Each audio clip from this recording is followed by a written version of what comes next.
ever felt like your sensitivity is a curse? Like it's always the one making you the odd one out. You always feel lonely, too emotional, too sensitive, too much of really everything, right? So too different to fit in. You're the weird one. I know exactly how this feels because I have been there too. And honestly, it almost broke me. Oh, I know this feeling. But I'm here today to share 3 mistakes that, one, I made and most highly sensitive people make when trying to fit in. And I want you to know how you can avoid them so you don't have to go through what I did. Hi, y'all. If you are new here, welcome to the Thriving Sensitive. My name is Ginger, and I am a highly sensitive person and empath coach and energy healer. So I teach women how to live as an empowered sensitive by combining energy healing and coaching. Let's start with a story. I'm going to take you all the way back to high school. I had a group of friends in high school that actually used to call me the ugly duckling. Yeah, friends, if you could really call them that. And they said this to me quite a few different times, and I felt like the ugly one. I never felt strong or beautiful or confident in my own skin. They did, but I didn't, and they sure as hell made sure I knew that. I never felt like the one that was like the funny one, the pretty one, the cool one, even the weird one that people wanted to hang out with. I was just kind of there. And because of that, I became the one that I felt like everybody just kind of walked all over. And I tried to fit in any way I could and did everything. I turned to drugs and alcohol to be that cool girl, the party girl. That didn't work. That got exhausting. I tried to go it out alone, but then I felt desperate to have that connection and find friends. All I ever wanted was people to love me for who I am. And I had no idea how sensitive I was. I knew I was sensitive, but not like a highly sensitive person. So year after year, I just felt lonelier and lonelier. And the desperation just to belong led me to, unfortunately, abusive relationships because I didn't have boundaries. I had zero self-respect, self-love. So this led me also into very terrible friendships, one-sided friendships that, I was ghosted and I was treated terribly and terrified to speak up for myself. And even though I had friends, I felt very alone because I couldn't be who I am. I couldn't be me. No one understood me. No one understood the real me. And that hurt. Does that sound familiar? Maybe not like these exact details, but that deep need to fit in at any cost. And that was the first mistake I made. So many highly sensitive people are trying to be someone, you're trying to be someone that you're not.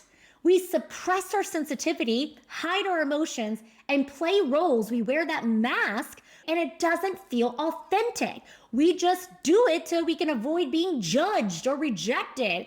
But here's the thing, y'all. When you're pretending to be someone else, you're telling yourself that the real you isn't good enough. And maybe you're not saying those words out loud, but what happens is subconsciously, it sticks with that. That belief eats away at you, at your mind, your body, your soul. Trust me, I have lived it. I understand this. Over the years, what I've learned is that being a highly sensitive person isn't a curse. It is a gift. It is your superpower. But to embrace this superpower, to embrace this gift, I had to unlearn 3 major mistakes that so many HSPs make. Okay, so mistake number 1, trying to be someone you're not. And so many HSPs fall in this trap. They do this because, guess what?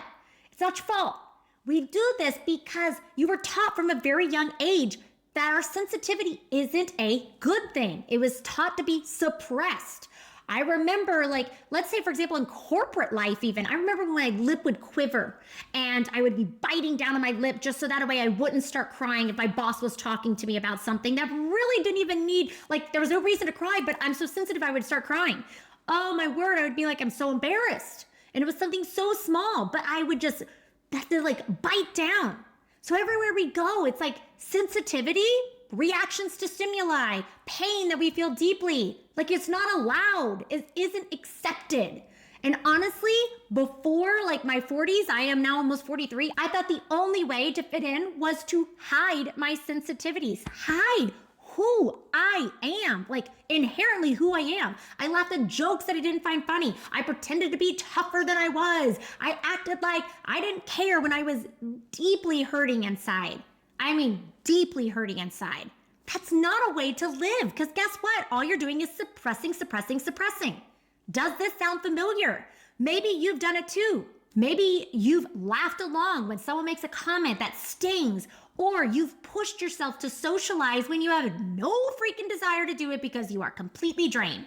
Or you've been around a group of girlfriends that complain and talk bad about people, and you just know that energy is not for you. You don't belong there. But you attempt to be like them and wear that mask and do the same things that they're doing. But you and I both know that when you leave from that group, you're gonna feel guilty and you're gonna feel like your cup isn't full and that you shouldn't have said the things that you did. When you suppress who you are, you're telling yourself and the world that the real you, again, isn't good enough. I said this at the beginning. And that belief is super, super dangerous because it goes straight to your subconscious. You might not be saying the words out loud, but it's in your subconscious. So this leads to anxiety, to burnout, and in my case, a complete loss of identity. I did not know who I was, really, until my 30s. I didn't know. So who are you as an HSP? Do you even know? Who do you want to be? Who do you want to surround yourself with? What aligns with who you are? Like, who aligns with you? I want you to go and show up as your true self without feeling rejected and judged. So the way out of this isn't about learning how to fit in. Stop trying to fit in. It's about creating a space where you truly belong. You feel like you belong.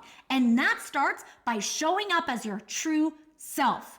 Even when it feels scary, you got to take the mask off. Start small. Share like your real thoughts in a safe space. And find the people that are like-minded. Test those waters with the people you trust and notice how you feel whenever you're sharing things and how you feel afterwards whenever you leave a group. Over time, you'll start to build confidence to do things that are more in alignment with who you are, especially in those more challenging situations. You'll have more confidence. I always say, find like-minded people. Go to yoga studios, Pilates studios, spiritual book clubs, metaphysical stores that have events. This is where you're going to find people that you're going to have those deeper level conversations with. I can almost guarantee most of these people in these places are going to be an HSP or an empath or both, okay? So you can really talk to these people about it, but you have to have the confidence to put yourself out there. And I know that feels scary. That is scary, but you're capable of doing it. I don't want you to have to go and be in a conversation with somebody where you leave, where it feels heavy and dark and your gut is screaming like, I don't belong here. And then you feel exhausted, and then the burnout, and then this is where I'm just gonna stay home. And then the loneliness kicks in and you stay exactly in the same place. So get out there, find different circles. Don't go put yourself in the same circles over and over again. Find the people, figure out who you are as an HSP, who you are as an empath, or both, and what aligns with who you are, and then find those people. Also, when you shift your energy into that alignment, people will start to just come to you. Maybe it's one person, maybe it's two, but who cares? One is amazing. You don't need a huge group of friends. It is a complete facade whenever you see it online that is a requirement to feel successful and loved. You don't need that, okay? What you need is somebody to see you, to feel you, to understand you. Okay, but here's the thing. Showing up authentically is impossible if you're making the second mistake that so many HSPs often fall into: avoiding setting boundaries. Physical, energetic, avoiding boundaries altogether. This took me years to figure out too. I still struggle with it. I'm not saying I'm perfect. I used to think that being sensitive meant I had to be nice all the time, say yes to everything, avoid conflict, be the perfectionist, make sure that everyone around me was happy, and made sure that they were taken care of. It didn't matter at my own expense. It didn't matter. It's why I stayed in friendships for so long. It's why I stayed in bad relationships for so long. I thought that I could help them and change them. I didn't want to upset anyone. So I let people just kind of walk all over me or stay in friendships that didn't align with my soul. I thought I was being kind, but really, I was just afraid. and afraid of confrontation, afraid of being seen as difficult, afraid really deep down of being abandoned. I think it really comes down to abandonment for a lot of highly sensitive people. And it's often the real reason why we stay in relationships or situations that we don't belong. We know our soul is not aligned there. You can feel it, you know it, but you stay. We tolerate that discomfort, the dismissiveness, or even outright disrespect, like I did in my abusive relationships. And part of this is because we think, if I don't fit in here or belong here, where will I fit in? Or will anyone love me? Or do I fit in anywhere in this world? And if you've ever felt this fear of abandonment, like this deep fear of abandonment, it might just be something from not this lifetime, but other lifetimes. For many of us, this runs deeper, potentially tied to unresolved wounds from past lives. HSPs often have a lot of past lives. A sense of abandonment or rejection can feel like it's etched in your soul, and you're so terrified of it happening. This is why healing is so crucial. And I'm not talking about like mindset healing. I am talking about the things that are deeply ingrained in you that you're not even consciously aware of. And this is things that is, ancestral trauma and past life trauma. It's what's beneath that fear. Why am I feeling this? It's doing this through also inner child work, the energy healing, past life regression. Why am I so terrified? Because when you heal the roots of abandonment, you stop feeling this need to fit in places that you know aren't meant for you. Your soul isn't aligned. But even with that healing, it leads me straight to the third mistake that keeps so many HSPs stuck in these relationships, these friendships that they don't want to be in. Ignoring your intuition. I teach every single one of my clients how to listen to your intuition. Stop ignoring your intuition. As highly sensitive people, intuition is like a freaking sixth sense for you. You can feel that something is off, whether it's a person, a situation, a place, whatever, an opportunity. You can feel it's that nagging feeling inside of you. But how often do we ignore that feeling because we don't want to rock the boat, or we don't want to seem like overly sensitive or, questioning things? I've done this more times than I can count. And every single time, it has led to pain that I probably could have avoided if I had just trusted my higher self and my intuition. So I'm going to give you an example. I remember feeling super uneasy about a friendship that I had because this person wanted me to have a conversation with her every single day on the phone. And already phone conversations are hard for me. I get exhausted. And I was a teacher at the time and I was tired. And I remember she'd get mad if I could not talk. And that's like a boundary, like, hey, I can't talk right now. I have lots of things going on, but I was so afraid to lose the friendship. I knew something wasn't right, but I was so afraid. I brushed it off because I didn't want to lose the friendship. Eventually, the friendship ended, and it was a nasty ending. Like lots of years of friendship, completely ghosted. It was not good. But if I had listened to my inner voice sooner, I wouldn't have had to go through that. So don't dismiss your intuition. When you dismiss your intuition, you're not just ignoring that gut feeling inside, you are silencing your inner wisdom. Yes, your higher self, that guidance, that inner voice that is there to guide you, protect you. That is the reason why it is there. But when you push it down, you leave yourself vulnerable to people and places and situations that don't serve for your highest good. And here's the thing, y'all. Our intuition is not going to scream at you like, hey, don't go there. Get out. It's going to be this soft, quiet, nagging feeling. This feeling maybe you feel in your gut or across your chest or somewhere in your body. So you have to start paying attention to that. Maybe your body tenses up and you're like, oh, what is that? Something feels wrong. Something feels off. So the more you ignore that feeling, the harder it becomes to hear. To begin listening to it, you actually have to get quiet because again, it's not going to be like, hey, hey, hey. You got to get quiet. So if you never get quiet, you will never hear that whisper. It will be too faint. Trusting your intuition will starts with paying attention to your body, how your body reacts in different situations. Have you ever walked into a room and instantly you feel heavy? Probably need to leave that room. Or if you met somebody, you instantly feel this great connection. That's probably somebody you want to be friends with. Or maybe you feel this heaviness with them or this darkness. Maybe you want to think about that. I always say the easiest, quickest way to start really listening to your intuition, start small. Start small. You can start at the grocery store and asking yourself, do I want chicken tonight or do I want ground turkey? Yes or no, and see where your intuition leads you. So the key is to honor those feelings instead of explaining them. Stop trying to get logical about those feelings. Even if you don't have all the answers, why do I feel this? I don't understand. Stop. It's not going to sometimes make logical sense. That is okay.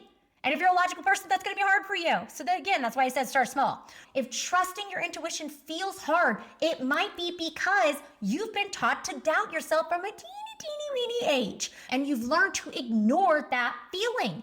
So you have to kind of start to train it. It's about reconnecting with yourself. Whether that's through meditation, it doesn't have to be a hum meditation. You could do a workout as a meditation. You can run as a meditation. You can walk as a meditation. Journaling, energy healing practices that clear those blocks to your inner wisdom, to your inner knowing, to your higher self. When you listen to your intuition, you reclaim your power. So you're going to feel more confident. You're saying, I trust myself to know what's right for me. And that is powerful, y'all. And the more you practice it, the more you do it, the stronger that inner voice becomes. Remember, it's a whisper. You want it to start yelling at you, you gotta start listening. So let's recap the 3 mistakes that highly sensitive people make when trying to fit in. Trying to be someone you're not, avoiding boundaries to keep the peace, that's typically doing that people pleasing, and ignoring your intuition. Do any of these hit close to home? Listen, the more that you embrace your sensitivity, the more you will realize that fitting in isn't the goal, y'all. It's not about fitting in. You're here to shine. It is about authentic connection where you feel connected, loved, and in your flow, in your alignment, in the zone. So I want to hear from you. What are your thoughts? Have you made any of these mistakes? How did you overcome them? Are you making this mistake right now? And how do you plan on overcoming it? Let's start a conversation in the comments because we can help each other to thrive. And if you're ready to dive deeper into living as a highly sensitive person, make sure to hit that subscribe button. Check out some resources I've linked below. I'm going to link a video to another video I did about your ego. And that is going to be super important to understand the difference of when your ego is stepping in versus your intuition, because your intuition is going to feel more calm. Your ego is going to feel more frantic. So you need to learn that first. So make sure you check that out. I am sending you so much light, love, and beautiful energy. Have a great day, y'all.